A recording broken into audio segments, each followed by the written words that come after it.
Si è svolta a Porto Tolle la celebrazione ufficiale di apertura della stagione Bandiera Blu 2021 sulle spiagge di Porto Tolle. La stagione infatti è iniziata ufficialmente il 1 luglio e terminerà il 31 agosto.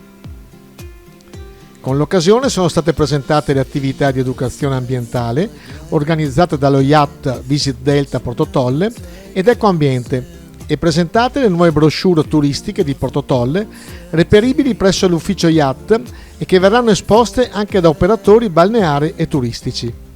Erano presenti il sindaco Pizzoli Roberto, l'assessore al turismo Raffaele Crepaldi e gli assessori Tania Bertaggia e Federico Vendemmiati, con il consigliere Giorgia Marchesini.